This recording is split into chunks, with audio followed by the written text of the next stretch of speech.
Vou mostrar um culto agora, e a gente está rindo, mas o que eu vou mostrar é coisa muito séria, muito doída. É, cara. Doída. O pessoal fica olhando para isso, que eu vou mostrar agora, não tem o tradutor nem o carismático digital que você conseguiu para entender, e fica tratando tudo só, fazendo pouco dessa moçada. Eu, quando mostro isso no Facebook ou aqui, ou me postam lá, sempre, alguns postam consternados por uma outra coisa. Eu me consterno pelo povo, saber que isso é um culto cristão, supostamente é um culto cristão, e as pessoas vão ficando assim.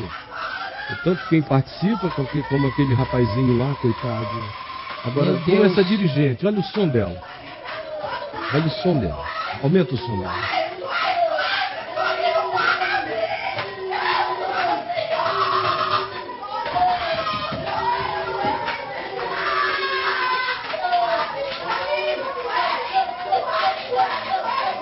Eu quero que você perceba a angústia, o desespero. O desespero desse culto, dessa reunião. Espírito angustiado, raro de você encontrar em manicômios, raro. Isso é o que eu chamo de neopsicostalismo, porque não é o neopentecostalismo, nem o pentecostalismo, é o neopsicostalismo, é psíquico. O nome embora seja feito em nome do pentecostalismo, do Pentecoste, mas é um psicostalismo. E o que a moça fala é, entre outras coisas, ela grita, eu sou Deus! Desesperada. Coitada. Ela confessa a angústia dela como se ela fosse Deus nessa história. Ó, Deus! Essa é a espiritualidade psicológica e psicopática que se tem à nossa volta em muitos dos cultos que proliferam em cada esquina, em cada beco, em cada pedaço de cidade. Agora, isso feito em nome de Jesus. Eu sou Deus! Foi gritado muitas vezes por uma divindade angustiada, que no caso é essa senhora encarnando o lugar de uma profetisa, na aflição que ela... Deixa a imagem dela, por favor, rodando lá. Eu pedi isso já a vocês. Uma divindade angustiada na aflição que ela expressa como devota, se sentindo ela mesma sem Deus, e justamente por esta razão, desesperadamente dizendo o oposto, ou seja, eu sou Deus, enquanto a energia que ela vaza é de choro, é de angústia, é de desespero. O diabo transformou esses cultos num acontecimento raro da gente encontrar nos próprios manicômios. Nos próprios manicômios. E o que Paulo diz em 1 Coríntios 14 é coisa muito séria. Muito séria. Foi porque eles violaram a Escritura, os pentecostais. Primeiro que se designar alguma coisa já é um reducionismo muito doido, né? Quando você se faz presbiteriano, com uma ênfase tão grande na administração interna, no regime de gestão eclesiástica, quando você se faz calvinista, você está entregando a sua mente a um paradigma único. Você se faz batista, você está, pelo menos no início dessas confissões de fé, dessas denominações, a ênfase era enorme nas coisas que davam nome a essas denominações, a essas expressões, é um reducionismo. Pentecostal, somos do dia do Pentecoste. O dia do Pentecoste é um dia no calendário eterno. Reduzir a vida aquilo ali, aí nasce o pentecostalismo. Tudo que a gente transforma em fanatismo, olhar único, em dedicação enfática, que vira paixão, fixação, vai adoecer inevitavelmente a alma, seja o que for. No caso da expressão religiosa, desse psicopostalismo, porque é psíquico o que se manifesta aí como fenômeno, a gente vê desse modo. E a gente vê a profecia na boca da pessoa sendo falada com agonia. Eu sou Deus. Deus, imagina Deus dizendo eu sou Deus num desespero desse. Esse é o desespero da devota fanática, sem esperança, angustiada, expressando num momento de culto uma angústia que ela não tem para quem confessar e que ela não sabe ela própria explicar. Mas eu dizia, no pentecostalismo, isso, entre outras coisas, ficou feio assim, por causa da violação de 1 Coríntios 12 e 14.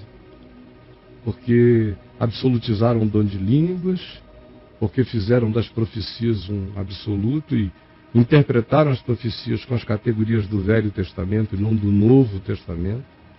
Profecia no Velho Testamento é um falar do futuro ou um falar do presente, com uma voz que intervém contra a vontade política, contra o entendimento majoritário, e expressa a palavra de Deus e se vive com as consequências. Como aconteceu com os profetas. Falavam para o presente, anunciavam o futuro, seja por palavra que lhes viesse ao coração ou por vidência que tivessem. No Novo Testamento, sobretudo a profecia, sobretudo e antes de tudo, a profecia está designada como exortar, edificar e consolar. Então tudo, e Paulo diz, que se fala, que consola, exorte e edifique, é profecia. Que exorte segundo a palavra, edifique conforme o Espírito de Cristo e console na paz do Espírito Santo, é manifestação abundante de Deus, é profecia sendo falada. Existe o caso, quando há necessidade, de que alguém falando numa outra língua, e havendo alguém que a interprete, não que a intua, porque aí, se não for uma interpretação, se for só uma intuição, aí um doido fala uma algaravia estática aqui, e um outro doido, com a sua própria subjetividade, diz o que quiser a respeito disso aqui. Isso vira profecia, isso é o pentecostalismo. Agora, quando alguém fala numa outra língua, vendo quem interprete porque a entendeu, não porque a intuiu, e vendo que tem uma mensagem para alguém, ou para alguns, ou para todos, a entregava. Paulo diz em 1 Coríntios 14, no ambiente, no máximo 3 pessoas numa sequência de um culto. Se houvesse quem interpretasse do contrário, ficassem calados e falassem com racionalidade o ensino da palavra. Mas racionalidade é tudo que não se quer. Então, quem já vem do mundo pagão, das espiritualidades pagãs, adora encontrar um psicotelismo diante de si.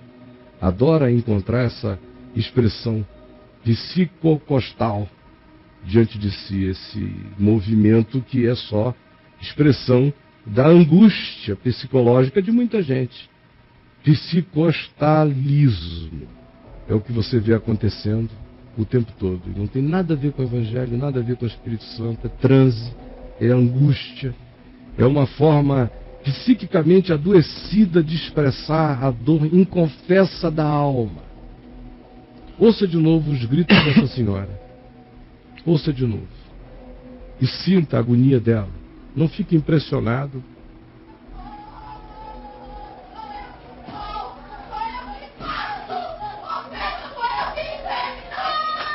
Ouça a energia dela.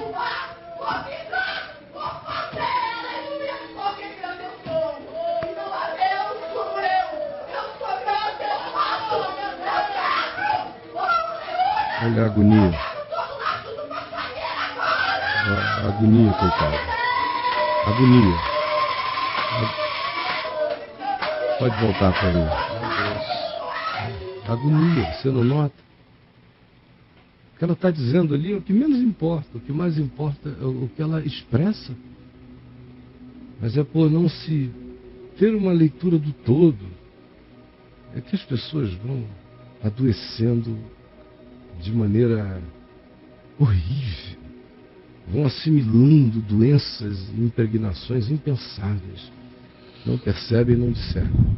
Vou mostrar um vídeo a respeito disso que a gente acabou de ver nesse culto e a propósito do que o Braulio levantou aqui sobre a interpretação carismática digital das línguas dos Beatles. Não é? Sim, Caio, sim. Então, a propósito disso, eu vou mostrar um vídeo que diz que em 2 minutos, a proposta do indivíduo, apenas 2 minutos, contar essa historinha toda de 1 Coríntios 12 e 1 Coríntios 14, que não tendo sido entendida como palavra, gerou essa confusão, essa loucura de manicômio, no que eu estou hoje aqui chamando para nós de psicostalismo, que é essa espiritualidade psíquica nervosa que a gente vê sendo expressada. Então, 2 minutos tem um rapaz. Antes que você ouça, no entanto, eu quero dizer que eu concordo com 90 e tantos % do que ele vai dizer. Concordo mesmo, acho que tem base na Escritura. Eu não concordo com alguns reducionismos. Por exemplo, que não vem por causa dos 2 minutos da explicação. Mas vem, por exemplo, quando ele diz que o Espírito Santo foi dado para que a gente vá ao mundo, pregue e testemunhe. Antes de tudo, o Espírito Santo foi dado para que eu não fique órfão. Não vos deixarei órfãos, eu voltarei para vós outros, Jesus disse. Então, antes de ser uma capacitação para fora, o Espírito Santo é Deus em mim, é Deus comigo. João 13, 14, João 17, as ênfases, João 18, as ênfases são todas essas, ali, ó. Está ali dentro, eu estou morando em vocês, eu faço morada, vocês em mim, eu em vocês, vocês em mim, eu em vocês. Então, reduzir ao espírito a um choque de energia de dunamis para sair gritando, vira pentecostalismo também. Ou vira missionarismo presunçoso. O que me salva do poder do Espírito Santo é a habitação do Espírito Santo me quebrantando todo dia, me querendo fazer viver desejosamente a experiência do amor de Deus em mim. Em mim. O maior poder do Espírito Santo em mim é o poder de me habitar, de me pacificar, de me capacitar para decidir amar. Não é nenhum sinal milagroso, é caráter transformado. Fruto do Espírito é amor, é alegria, é paz, é bondade. O que não manifesta tal fruto pode vir cheio de outras línguas, é carnalidade, ou é apenas fenômeno psíquico, ou é apenas mentes mal intencionadas se manifestando na manipulação do próximo. Se não for vivido em amor, alegria, paz, bondade, benignidade, mansidão, domínio próprio, não faz sentido. Mesmo que eu chegue e diga, quando eu prego, há poder e muitas conversões, Jesus pode no fim dizer, eu nunca te conheci, porque você praticou iniquidade. Então, reduzir o espírito a me capacitar para pregar é um reducionismo que deixa você outra vez empedrado sem Deus. Sim. O que me salva desse missionarismo objetivo do poder do Espírito Santo é antes ter ouvido Jesus dizer, na minha tristeza, como se eu fosse Pedro ou João, Senhor, e a gente? Já que tu vais, e nós? E a nostalgia, e o vácuo da tua ausência? Saber de ti e do Evangelho sem a tua presença vai ser pior do que antes, quando a gente não sabia de ti e vivia na nossa ignorância. Aí Jesus disse, não, vocês não vão ficar sabendo de mim aqui, como os evangélicos, os cristãos, os católicos de hoje. Não, não é a doutrina que eu vim deixar. Senão vocês ficariam órfãos. A minha presença não se resolve com ensino e com doutrina. Minha presença é presença. Minha presença só se resolve com presença minha. De modo que eu voltarei para viver em vocês. Espírito Santo sou eu, é o Espírito de Cristo. O Pai vai pegar do que é meu e vos dará. E como os apóstolos disseram no livro de Atos, o Espírito Santo é o Espírito de Jesus, são sinônimos. Porque o Espírito Santo, Jesus disse, me glorificará, falará do que é meu, me exaltará. Então, antes de tudo, o Espírito Santo é para mim. É para me selar, é para me acarinhar, é para ser o Paráclito, meu consolador. Porque eu ando consolado e quebrantado, é que eu posso pregar com poder. 2 minutos para o rapaz nos falar sobre isto. Balakal kalshi shikal bilikil kal telepal tirikin mei haish haish kalakal kalakata kalakata kalakal kidi bol holikal bish hai holikal bish ke holish holikal basal talakal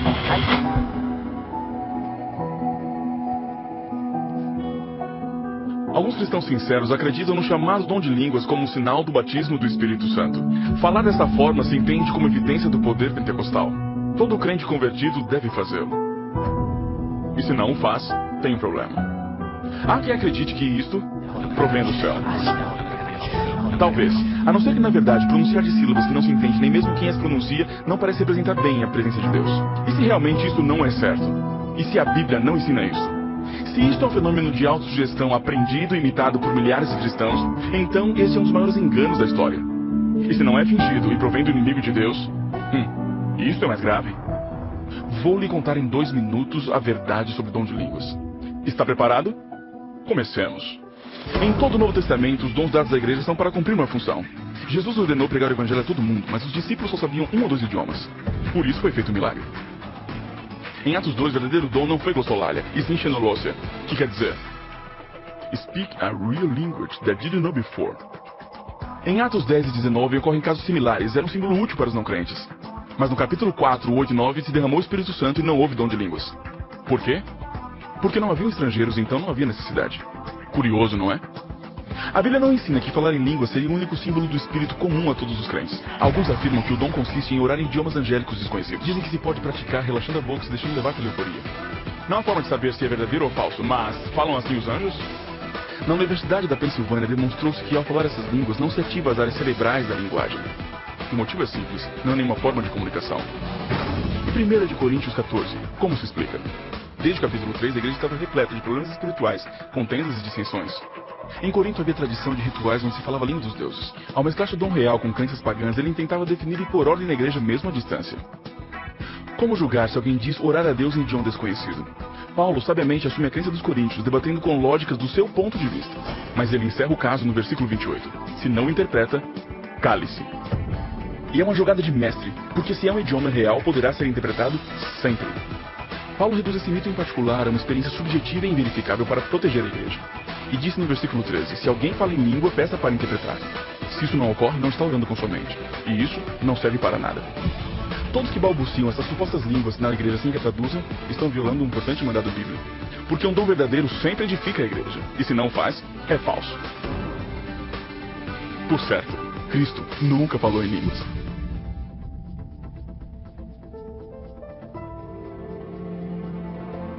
Algumas testemunhas sinceras reconhecem que falam em línguas apenas imitando sons, deixando-se levar.